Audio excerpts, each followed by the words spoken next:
Everybody. I was just realizing I forgot to get water or bring water with me. So if I'm a little parched throughout tonight's session of Ask Mary Anything Within Reason, I apologize in advance. My lips are definitely a little parched. Yeah, that's what happens when you have to turn up the heat. Yeah, it's gonna be brutal tomorrow. Not just weather-wise, but also weather-wise. So if you're in the band of the storm, please be careful. I'm seeing this some places. I mean, despite the just brutal temperatures and high winds, we're gonna have some places are gonna get hit with a lot of snow. I wish we were, but because I miss snow. But anyway, be careful out there.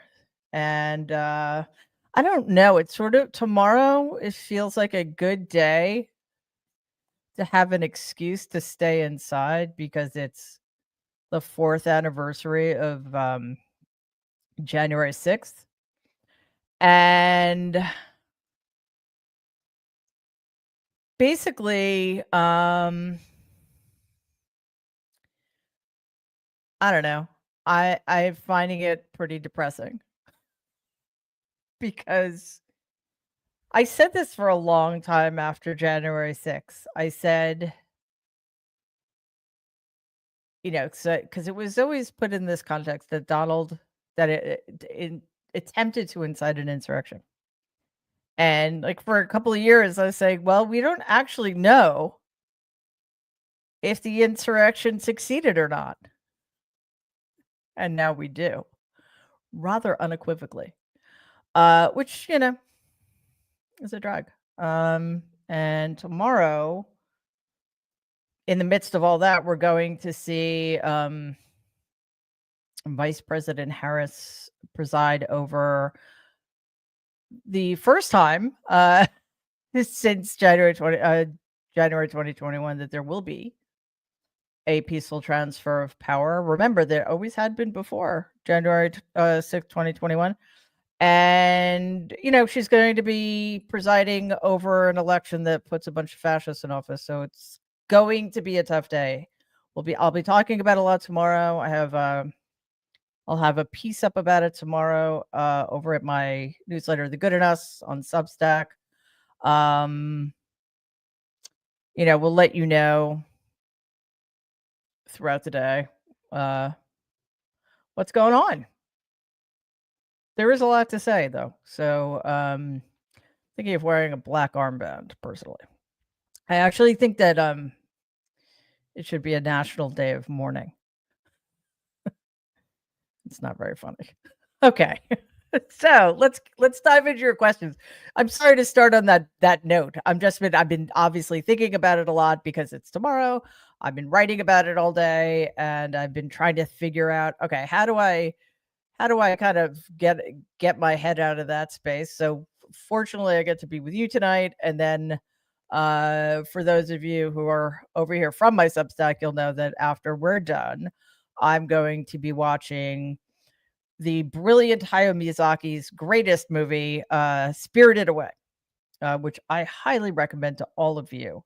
Even if you don't think you like animated movies or so-called children's movies, I promise you, it is an extraordinary and extraordinarily beautiful movie that almost everybody could relate to in one way or another.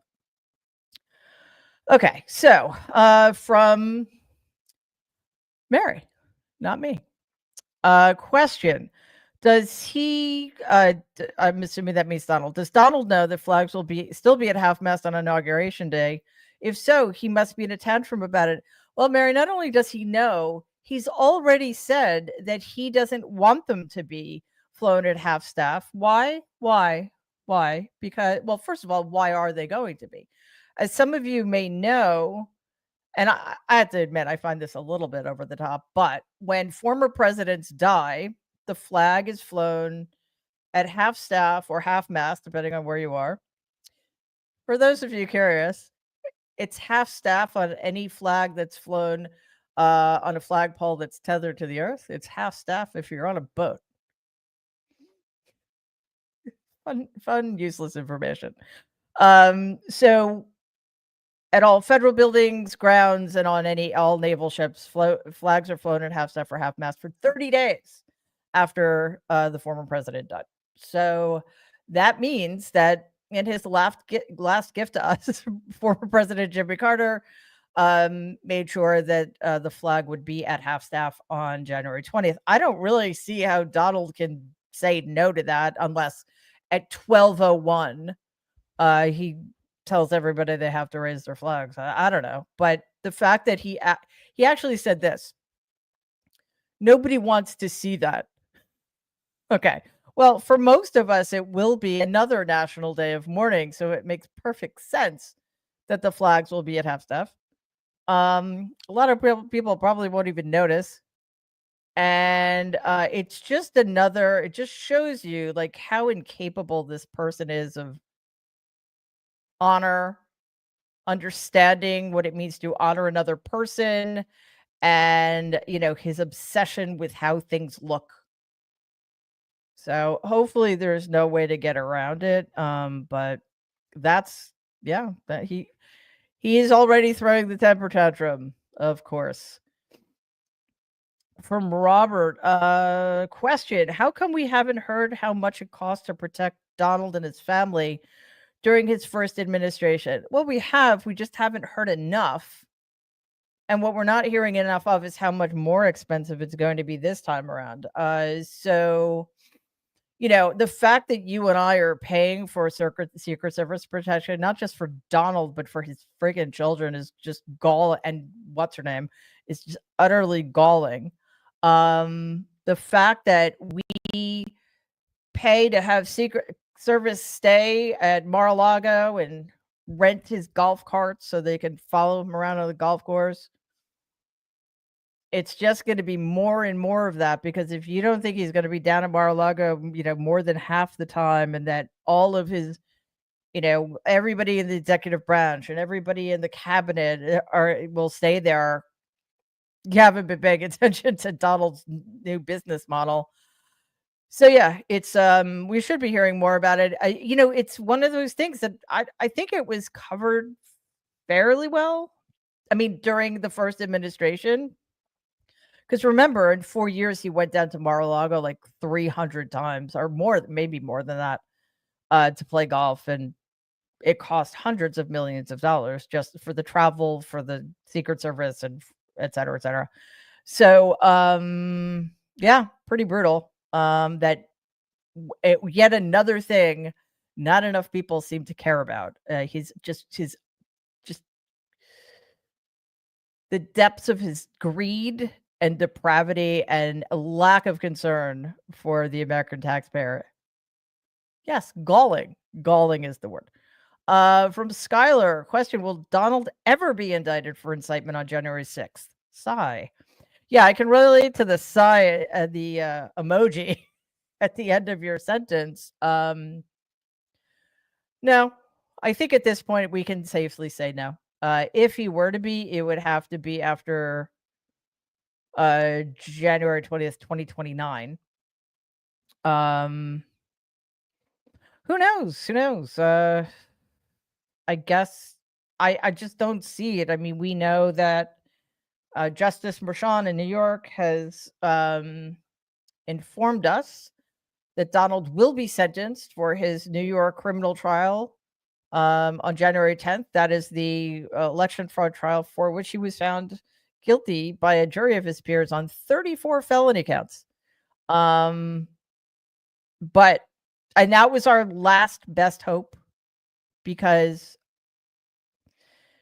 all the other cases have been dismissed, or like the January 6th case in DC, over which Judge Tanya Chutkan was presiding, and the stolen documents case, classified documents case down in Florida, which was overseen by Donald's personal pocket judge, Aileen Cannon, who I'll bet you $10 is going to be nominated to be on the Supreme Court. Because she is a sycophant and an enabler, and she is in on the game. So both those cases were withdrawn. I don't know what is ever going to happen with the Georgia RICO case for election interference, but New York was it because he actually did get convicted, and the sentencing where it looks like the judge is making it very clear there will be no prison time, even though Michael Cohen was convicted on basically the same charges, just not as many and not as serious. He went to prison for a couple of years, so I think it's safe to say at this point that there are two systems of justice in America. I mean, there honestly always have been, but now I just don't think there's absolutely any way we can sugarcoat this tomorrow. I mean, not tomorrow, that we can sugarcoat this at all. The reason I said tomorrow is because I was looking ahead to our next question, which is from Rosetta. Question: if nothing is done tomorrow to keep him out of office, can Congress impeach him for not adhering to his constitutional oath? I hope I worded this correctly. You did indeed. Okay, first of all, nothing is going to be done tomorrow. We missed the boat on this one, thanks to Merrick Garland. He, just so we're clear, the reason Donald should never have been allowed to be a candidate, let alone elected to any office whatsoever, let alone the presidency, is because he participated in an insurrection against the United States of America. And according to Section 3 of the 14th Amendment, if you do that, you are not ever allowed to hold public office. But in his infinite wisdom, Merrick Garland decided not to go after the people who run our fucking government and tried to overthrow it. He decided to go after the people who are in the mob that attacked the Capitol. Not that I have a problem with that, but the fact that he did one and not the other seems crazy to me. It's like going after the hitman, but not the person who hired the hitman. So now we have in our government seditionists like Josh Hawley and Ted Cruz and dozens, like almost 145 members of the House of Representatives are seditionists. And now the guy who committed this, who incited the insurrection, and we can now say it was an insurrection, he's going back to the Oval Office. So I mean, Democrats don't have the vote. Even if they did, do we seriously think this Democratic Party would do what needs to be done? No, we do not. I guess you could say the same thing about impeaching him for not adhering. He's going to put his hand on a Bible once again, and if it doesn't burst into flames, I think we can make inferences about what that means. Then he's lying. Because one of his oaths is to the Constitution of the United States to protect and defend the United States of America against enemies, foreign and domestic. It's really hard to do that if you are one of the domestic enemies. So if he makes it through this term and Democrats get into power, or if Democrats get, to win really big in the 2026 midterms, maybe. But I think honestly, we can't hold our breath, and we can't. It's really easy to get riled up about this stuff. And by riled up, I mean enraged and horrified, especially because it is the anniversary tomorrow. But I think there's a point at which we just have to let go, because what are we going to do? Just continue to drive ourselves crazy? No. What we do is we continue to fight to make sure that as few people as possible get harmed during the next 2 to 4 years. We make sure that we find Democrats who actually are going to fight for us in our democracy and try to get them elected. But, to have our heads explode every time Donald does something horrible, or any time, Democrats don't step in, especially in instances like this. It's pretty. They didn't do anything while Biden was in the last 4 years. They're not going to do anything on January 6th. Okay, so from whoops, what did I just do? Question from Avak. Will Donald pardon the January 6th insurrection on January 21st? I don't know if he's gonna wait. I think he might actually do that on, January 20th. He has a very long list of things he wants to do on day 1. I would not be at all surprised if that were one of them. Um, which is horrifying and despicable, but again, not surprising. Not surprising. Um, okay, there's a question I just don't understand what it means, so I'm gonna skip it. From Lori, question. I saw that Donald is planning a victory rally. Have you heard about that? Yeah, if it's what I think you're if we're talking about the same thing, yes, I have, and it's embarrassing how thirsty this pathetic excuse for an adult human being is. As you know, January 20th is kind of an all day, all night affair in which the person who was just elected gets celebrated on Inauguration Day.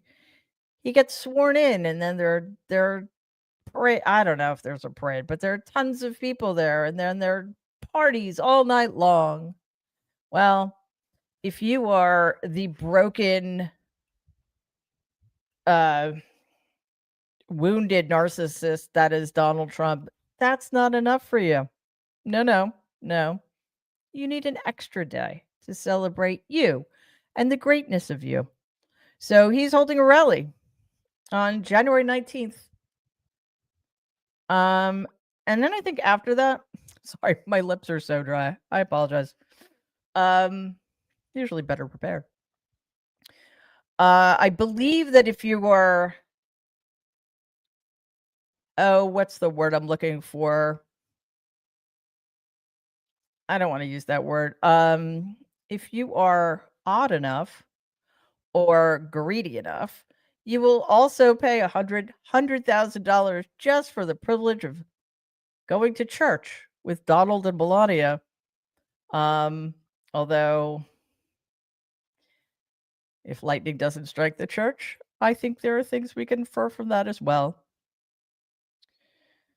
All right, from Lauren. Hi, question from Chicago. Mary, how are you? And your daughter, how were my holidays? Well, thank you so much, Lauren, for asking. I'm hanging in there.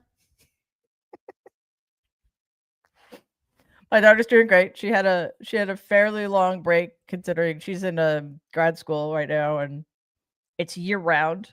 So, there's no 3 months off in the summer, 5 weeks off over the winter holidays. So, they basically just go full out for 2.5 years, and she's getting her doctorate in physical therapy. So she's like completely exhausted, and she's had one of the most uneventful breaks possible. But I think that's exactly what she needed, and her class is starting it tomorrow. So I think she's definitely feeling well rested. But yeah, she and her friends were just like they didn't go. I don't even think they went out New Year's Eve. That's how I know she's my kid because I don't go out New Year's Eve either. But thank you for asking. She's doing great and is now finally rested. It's a really intense program. It's at Tufts, which is my undergraduate alma mater, so that's really cool. But it's tough, so it's very hard. From Margaret, question: beside you, are there any Trump family members who are good people? Yes, my aforementioned absolutely amazing, phenomenal daughter. She is amazing. From Brant, was Donald good at math? By the way, thank you, Brant. That's very kind of you. It's very generous of you as well.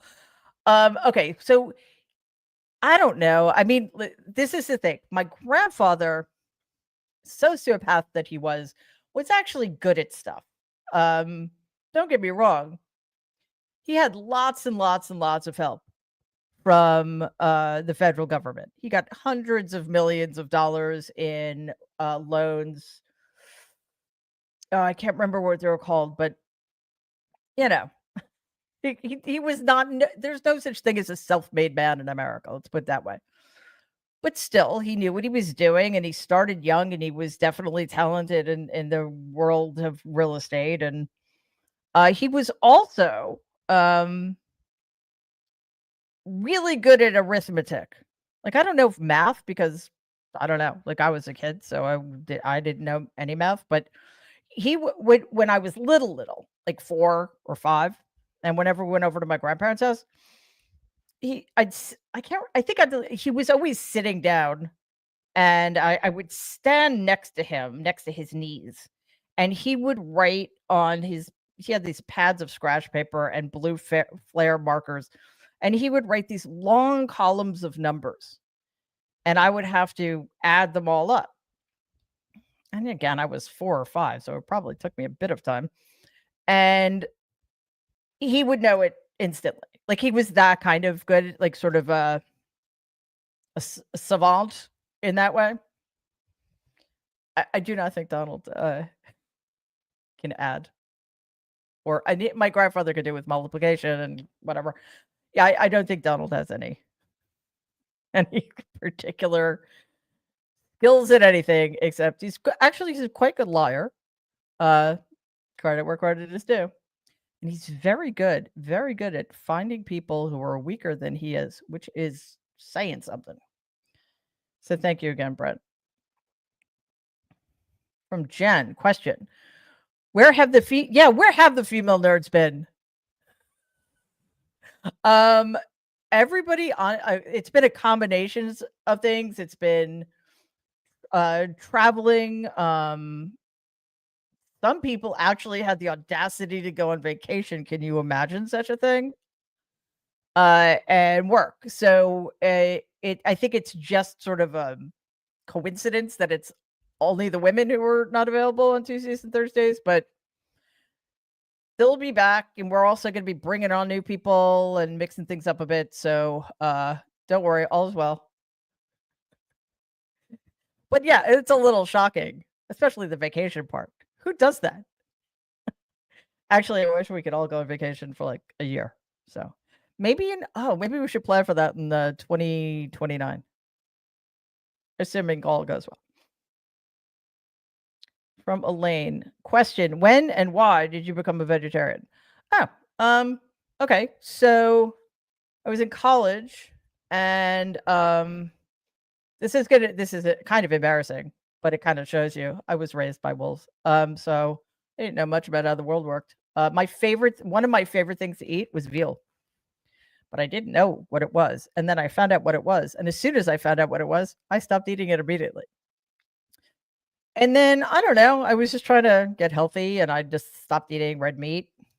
This all happened in college. And then a couple years later, I was living in the city and I was there was a roasted chicken place on the corner across the street from where I lived. And I had placed an order and I was just standing there looking around and there was a poster on the wall that had a picture of a chicken on it and with the following horrifying piece of information. And it said with some enthusiasm, some chickens never touch the ground during their entire lifespan, meaning factory chickens. So I left without my food. I never ate chicken again. And then my favorite foods after that were tuna, like as in tuna sashimi and lobster. And then I don't know, I just couldn't do it anymore. I have asthma, and there's only one way to kill a fish, so I just couldn't do it. So probably that was by the time I was in my mid to late 20s, I'd become completely vegetarian. So I don't miss anything except the lobster and the tuna. Although when my daughter and I were in Iceland almost a year ago now, we ate this restaurant that had the best plant-based steak I've ever had in my life. In fact, I don't know if I'd ever had plant-based steak. And now, granted, if you're somebody who habitually eats steak, you might have known right away that it wasn't actual steak. But I haven't had steak in over 30 years. So I guess I'm easy to fool. It was delicious. So It always helps, right? And it's not so much like craving that I don't crave it anymore, but there's something about the texture that I miss sometimes. Okay, from question from C. Isbell. Could you comment on Fred Trump Sr.'s upbringing? That would be my grandfather, grandpa. Okay, so my grandfather's parents were both from Germany, and he grew up speaking German, and he grew up in a town very close to where I was born, Richmond Hill. And I don't really know anything about his my family. They were not storytellers, so I don't know much of anything about his childhood. I know that he like his father was never mentioned ever. His mother lived, I think she died when I was like really small, like just if I think I was still alive when she died. I don't know. It's like I was a baby when she died. Didn't hear much about her at all either. But my great grandfather was something of an entrepreneur, and was fairly successful person. But I was told by my dad that there was sort of no love lost between them, or my grandfather didn't like my grandfather. I'm not really sure what. My dad also told me that my dad hated Germany. I don't know why. Maybe because Germany rejected my great grandparents. My great grandfather was a draft dodger, and he took his wife Elizabeth to the States, and then she was so homesick she wanted to go back, and Germany wouldn't let them go back. So that it probably has something to do with that. But then my great grandfather, when my grandfather was 13, died from the pandemic, the 1917 pandemic. So the only thing I ever heard my grandfather say about that was in an interview when he actually said this without any self-awareness whatsoever. Remember, he was 13. He wasn't 4. He said, "Yeah, my grandfather came home. My dad came home from work, and he said he had a headache and wasn't feeling well, and he went to lie down, and then he died. And I didn't really feel anything about it. And it wasn't until I saw how upset my mother was that I realized that I should be upset." Okay. See, sociopath. These are not well people.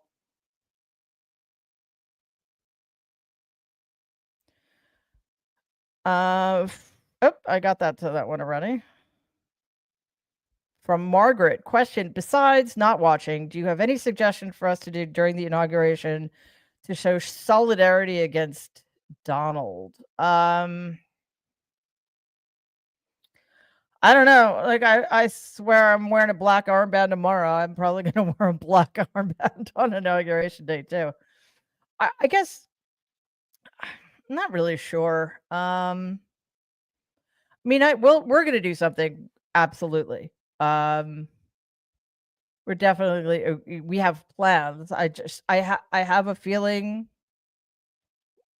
I don't wanna get ahead of myself. I don't but obviously we have plenty of time. We have 2 weeks from tomorrow, so we'll keep you informed of whatever we come up with, but, show solidarity against keep your if you have a flag, keep it at half mast no matter what he says. You know what? Let me think about that. I think absolutely this is not necessarily showing solidarity against him, but do something that's good for you. Get together with people, go out, have a really nice meal, something. Because I think it would be a mistake to stay um be aware all day long of the horrors that are taking place. But like I said, I'm gonna think about it, and we're gonna keep you posted on what we're going to do. From Jane, question: have you read Nana Visitor's book, Open a Channel, A Woman's Trek? Will you have her on your podcast soon? Thanks. Oh my God. If Nana Visitor came on our podcast, I would be ecstatic. For those of you not aware, I like Star Trek. And I think it was last year. I don't remember. I swear. I was actually checking all of the expiration dates on my supplements. Horrifying how long it's been since some of them have expired. Anyway, so time kind of means nothing. It's all just kind of conflated. Anyway, last year or 2023, Bob Seska and I started a podcast together called Trek Politics, which is it's not so much about seeing our politics through the lens of Star Trek, but about how political Star Trek itself was. We're talking about the original series and then all of the iterations since. And it was a great I mean, we had a lot of fun. We had amazing guests, Todd Stashwick and Terry Matalas, who was the showrunner for Picard, Jerry Ryan, Tim Russ. We had a lot of amazing people. Mark Altman, Kirk Acevedo. So we're definitely going to be starting it up again, and it's going to be on the Mary Trump channel because we also want to be expanding our horizons and doing some some things outside the realm of the everyday political that we will and must continue to talk about. But Nana Visitor was on Star Trek Deep Space Nine, which I think that's my second favorite show. It's brilliant. The world building in that show is brilliant. The cast is extraordinary. The story arc is incredible. It's so good. And she plays you know what? I'm not going to bore you with the details, but she's amazing. Bob, I was supposed to go to the Star Trek convention in Las Vegas with Bob. I ended up not being able to go, but I was able to do the panel remotely. But some of the people Bob met there included Terry Farrell. So Terry Farrell will probably be on yeah. So you know what? It's good to have other things, right? But I have not read her book, but I will.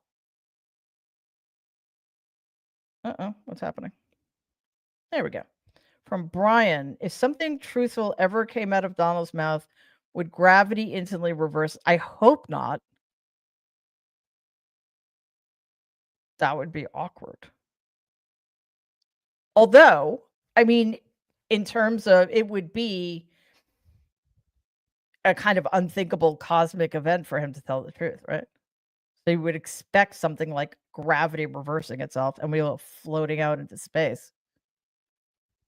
Right? This total paradigm shift in our understanding of how the universe works. Luckily, it's never going to happen.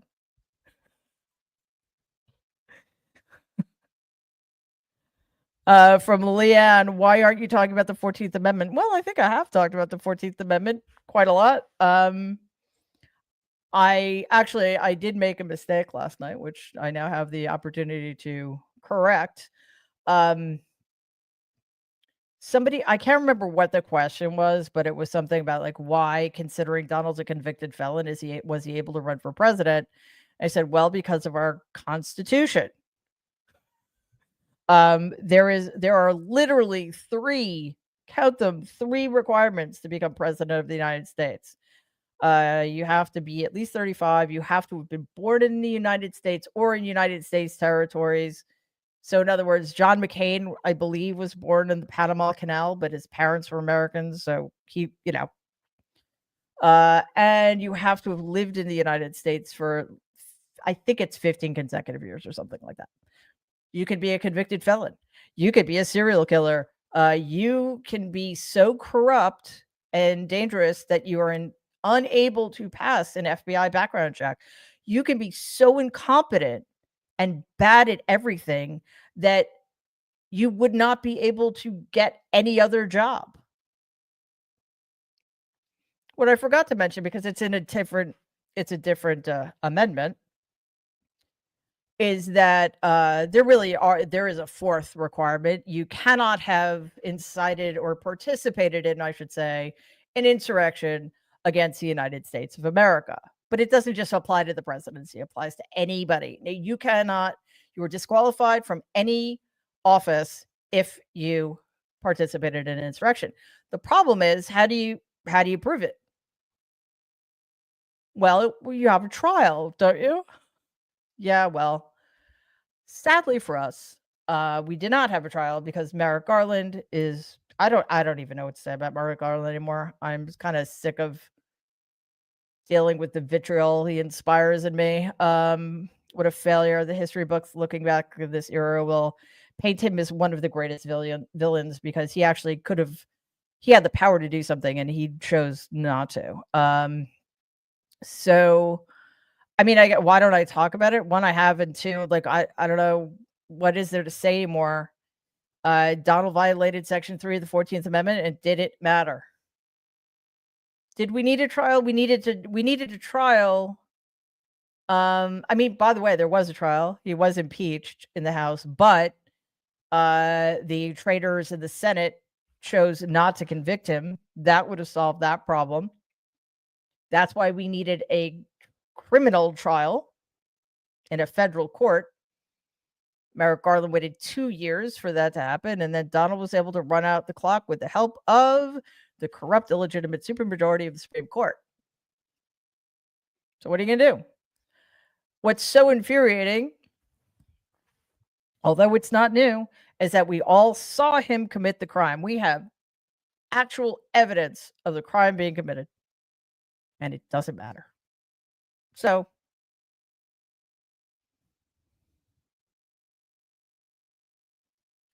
America is a failing democracy.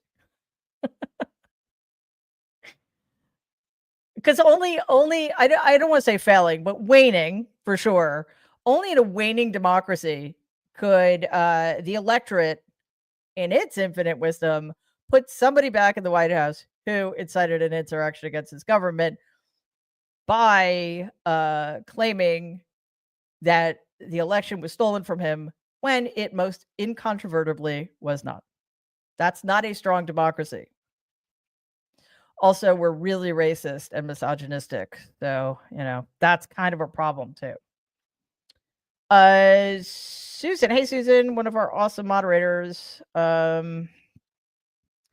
Question, do you think it bothers Donald to be called a felon? No, I don't. I think he likes it. I think it makes him look tough. And listen, we know, just like I think he has no problem with being called a sexual assaulter. And we saw after the judgment against him in E. Jean Carroll's favor, after after the New York felony, his poll numbers went up because there's something deeply wrong with us. So no, the only thing he doesn't like being called a loser or pathetic or weak, and he hates it when people question. Well, this isn't relevant anymore because thanks to our very corrupt system, he actually now is he's much richer now than he was the day before the election. Can somebody explain that to me, please?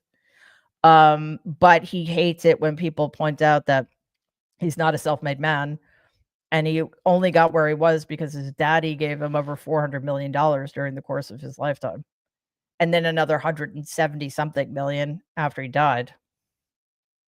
He hates that. Excuse me. Oh, he also apparently hates it when people refer to Elon Musk as the actual president. From Elaine, question, what do you think of Amazon Prime making a movie about Melania? Oh my. Well, what do I think? I think it just, if there were any doubt in your minds about how corrupt Jeff Bezos is, this should put that to rest, because of course it is going to be a puff piece.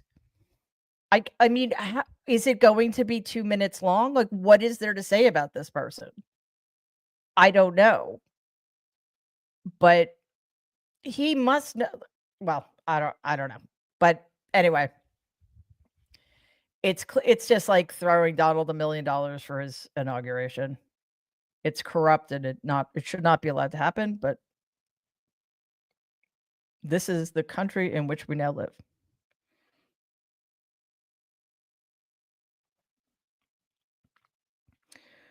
From, hey, Betty Veronica, how are you? Question. Do you agree with an idea that all things Donald should only be brought? Wait, sorry. Sorry, now I get it. Question. Do you agree with an idea that all things Donald should only be broadcast on the True Crime Channel? But then there would be no room for any other true crime content. Unless they just did original broadcasting 24 hours a day, 7 days a week, 365 days a year. Yeah, I mean, we're going to need somewhere to park it all because I'm telling you, we are going to have a really, really hard time figuring out how to keep track of all of the criming. Yeah. It's good. You know what? I think that's incentive for us to start our own true crime channel.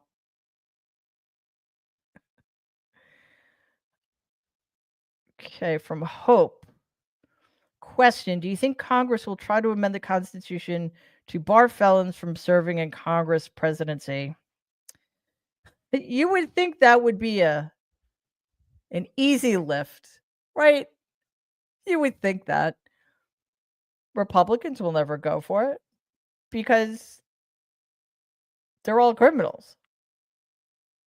Like, if you think about the things Republicans vote against, it should alarm us all.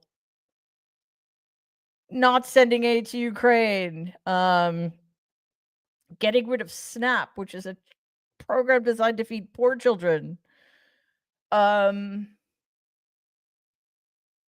Or what they vote for, tax cuts for the ultra wealthy and corporations. So no, they don't want to limit their options, and again, they would be severely limiting their options if I just look at the people Donald is nominating to be in his cabinet. You know, half of them are either criminals or should be.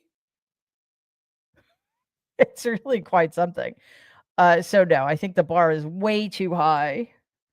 Unless and until this the Republican Party is currently constituted, kind of gets metaphorically burned to the ground and completely rebuilt from scratch. I don't think it's going to happen. Also, the Democratic Party might want to sorry, let me try that again. The Democratic Party might also want to look at rebuilding itself. It does not need to be metaphorically burned to the ground, but it has a lot of work to do. From MLThu, I don't know. Sorry. Question. What's the best way to stay up with the news to prevent oligarchy from gaining an even greater foothold on democracy? Oh, that was easy. Watch us. Seriously, I think it has never been more important to support and partake in independent media.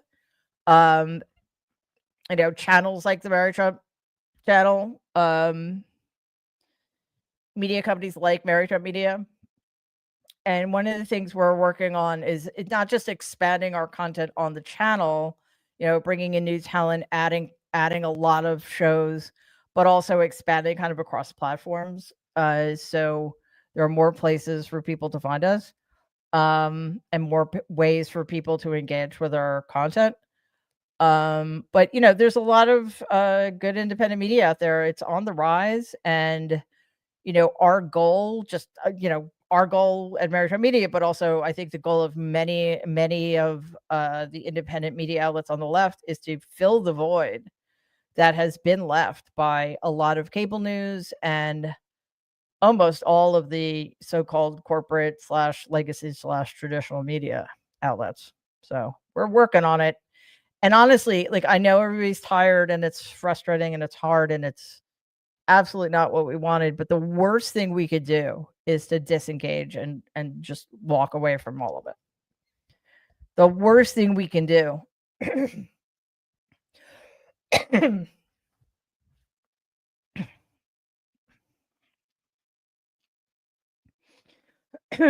is to start choking without having a glass of water by your side.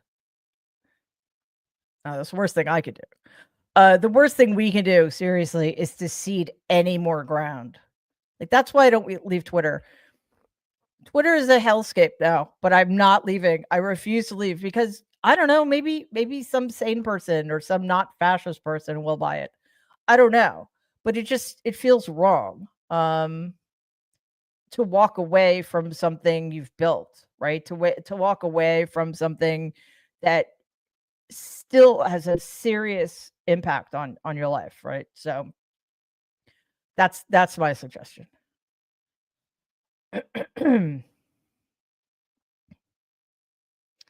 From Linda, question: what's your opinion of on President Biden's pardoning? I'm going to say I'm sorry, I'm filling in your blank, or changing the word. I hope I'm getting it right. On President Biden's pardoning innocent people such as Liz Cheney, etc., is it just to protect them from the wacko that could prosecute them for no reason? Yeah, look, I'm all for pardoning people whom Donald considers political enemies or just enemies in general. Especially those he's sort of singled out, like Liz Cheney. I mean, he talked about putting Liz Cheney in front of not just a military tribunal, but a flippin' firing squad, for goodness sakes. So yes, preemptive pardons, absolutely. He should preemptively pardon all of us. But there are many other ways to mess with people. So there are certain things that pardons won't help with at all.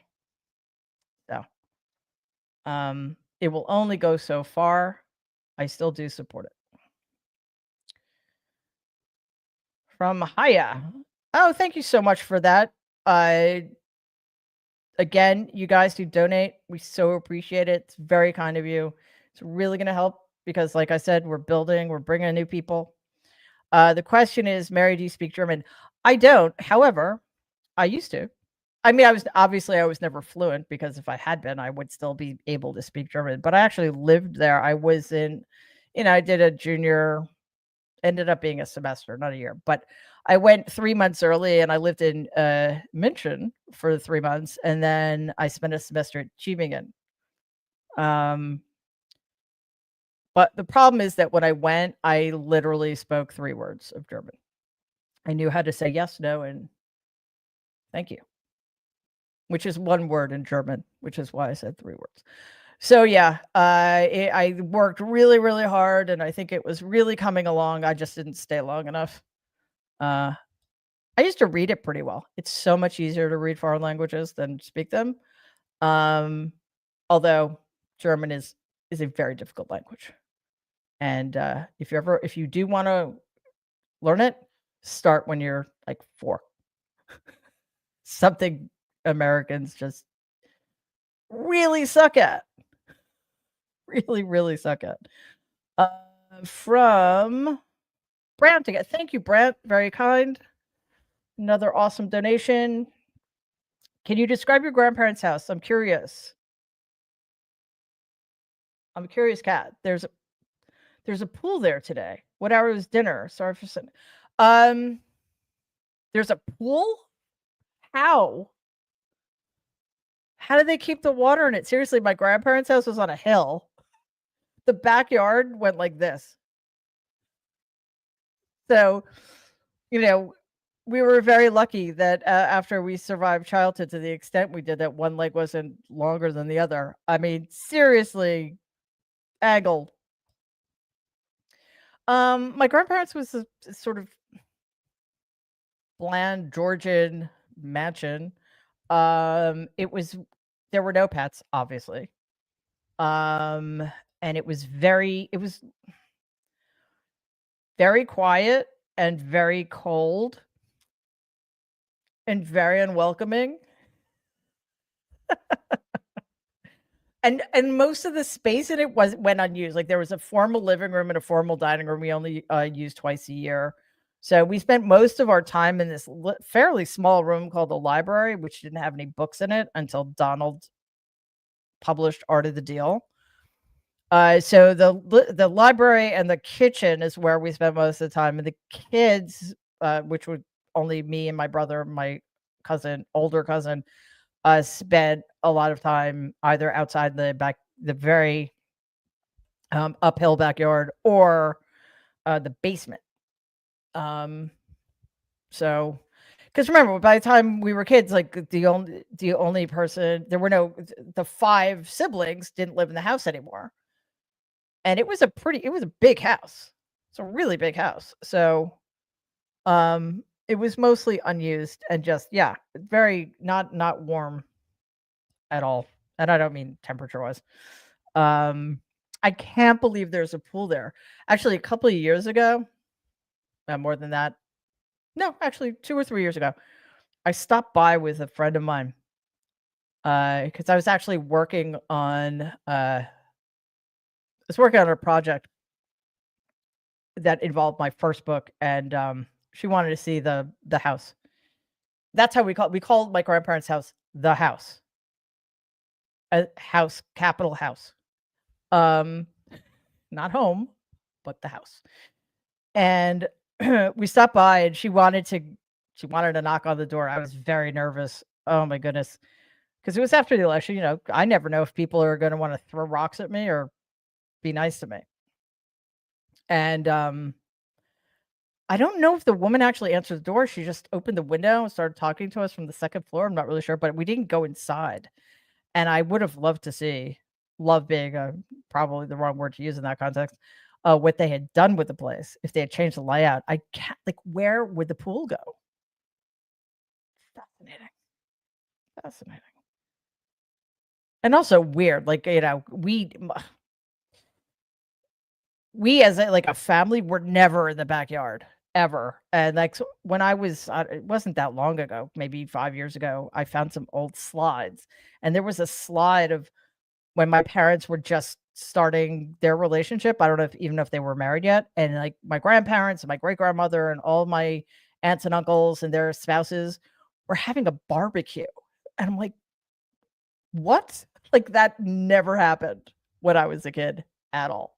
Fascinating to me.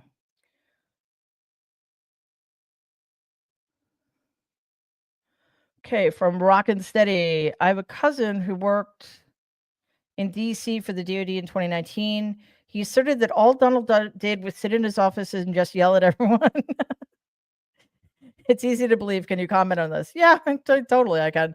I mean, I don't know about the yelling at everyone part, but I'm sure that's a big part of it because it's important to remember Donald was and will be again completely out of his depth. It's a job he doesn't want and does not know how to do, cannot learn how to do, so therefore cannot do. So, even though he'll bluster his way through it on some unconscious level, every second of that job puts him in touch with his inadequacies, which are legion. So, yeah, I'm sure it's very frustrating, and also, he wasn't, at least first time around, not an emperor. You literally can't do anything you want. We'll see what happens this time. So, yeah, I'm sure he yelled at people all the time. I don't know if you guys know this, but Donald hired me to write his, I don't even remember, second or third book, one of those in the early 90s. And I worked with him for a few months before it all unraveled. And, I had a desk at his office, so I was there practically every day. And first thing I would do is stop in his office. And I would occasionally, I'd stop in throughout the day, and he was never doing anything.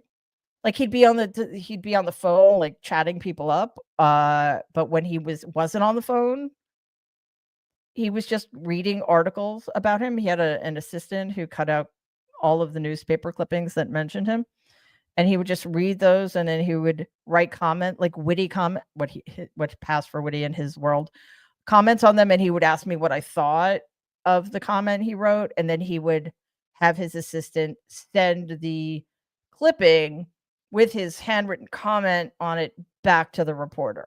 Like, that's how he spent his days. So, yeah, he's not doing anything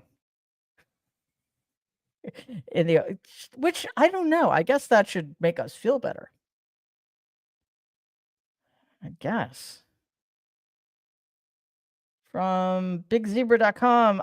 To what does the my hat, aloe. It's well, apparently it's now, obviously it's now an apparel brand, like a yoga brand. My daughter got a pair of their sweatpants for her birthday or something, and they're really nice. But I first knew of aloe as I think I discovered them maybe during COVID or sometime in the last 4 years, or the first 2 years of lockdown or whatever it was, a yoga app. And it was really good. They have really good classes, but they also now have studios. There's actually an aloe studio not far from my apartment. For those who care. Well, Big Zebra cared. From Plant-Based Tina, question: will you be doing any book signings to promote your latest book in 2025? I'd really like to, but the other thing I'm hoping to do, just haven't gotten around to it yet, is start doing speaking gigs. Because I think that would also be really fun. So I'll obviously will keep all of you posted about those things. From Max, question: Mary, are you confident America bounces back in the next midterms?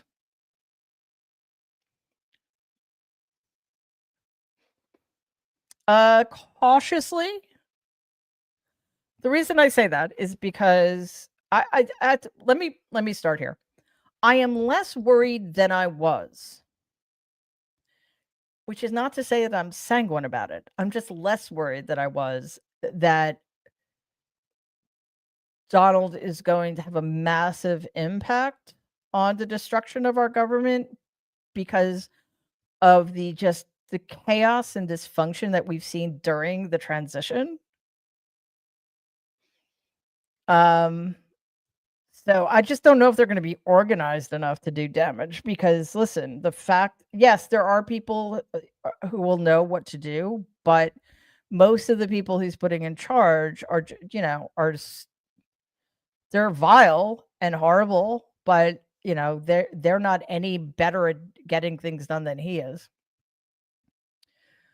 Having said that, however, I'm also a little worried that the Democrats seem to have disappeared during the transition. However, a lot of the Democrats who've disappeared are disappearing anyway. Like they're going, they're not going to be in office anymore. They're not going to be in positions of power.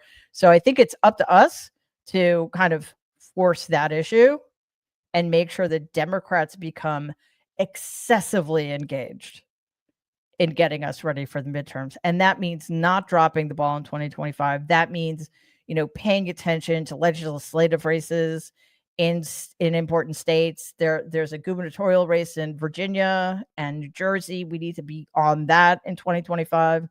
So yeah, cautiously confident. Cautiously. Confident might be too strong a word, but I'm not feeling as dire about it as I was. But it's also one of the good things about it is that it depends a lot on us. And as long as it depends on us, then that means that we have some power here, right? So that's how I'm choosing to look at it. Anyway. Okay, so we got to wrap up here. So I just want to thank some people. Thank you, Dumblon69. Don't talk about yourself that way. It's very kind of you. Thank you, Leanne. That's awesome. Thank you. Hi, I'm sorry, did not get to your question. Oh, wait, something just happened here. I don't know what happened, but I just lost all of the comments. I swear, this is so. Oh, I see what happened. My keyboard is very hypersensitive, or I should say my trackpad is very hypersensitive. See what I mean? Thank you, Mariana. Excellent. And I don't know if he can, but he better not. What I would have to say about the flags. Thank you, Dodie. Thank you. Dementia happens. That's very kind of you. Very, very generous. You guys rock. Thank you, Morgan. Thank you, Morgan, again. Thank you, Selma. Thank you, Myra. All of you who donate. I hope you don't get bored. You don't get bored with my repetition, but we so appreciate you. You know, we're only here because of you. So thank you from all of us here. It was a pleasure spending Sunday evening with you, especially the Sunday evening before what I'm sorry to say is a very dark day. Um, you know, given especially in the context of what happened in November. So I appreciate your being here with me. Um, I'm going to go watch Spirited Away. I highly recommend you do the same or your version of that. Finding some world to escape into. We will be back tomorrow with more videos, and of course, the nerds will be live, possibly with other women. I think Danielle will definitely be back. Tuesday, January 7th, 12 p.m. Eastern. And thank you to all of the moderators. Thank you, Mercedes. We'll see you guys. I'll have videos tomorrow, as I said, but we'll see you live Tuesday. Oh, wait. Holy cow. You know what? I totally forgot. I'm starting a new show tomorrow. Unless I'm not, in which case Mercedes is going to kill me. But I'm pretty sure I'm starting a new show tomorrow. Mercedes can tell me otherwise, but if she doesn't, I'm just going to go ahead and either I'm right or I'm wrong. If I'm wrong, you'll find out, and you'll also find out if I'm right. Anyway, I think starting tomorrow, I'm going to be doing a live show every day, every Monday, Wednesday, and Friday. I just got the confirmation, so I can stop speaking slowly. Monday, Wednesday, Friday, I'm doing a live show at 6:00, which is sort of a daily wrap up. Would love to have you there. It's 6 to 6:30, p.m. Eastern time. So I'm really looking forward to that. I'm guessing there will be a thing or two to speak about tomorrow. So hopefully you will all join me for that premiere. And in the meantime, everybody have a wonderful evening. Stay safe, please, and be kind. And take care. Bye.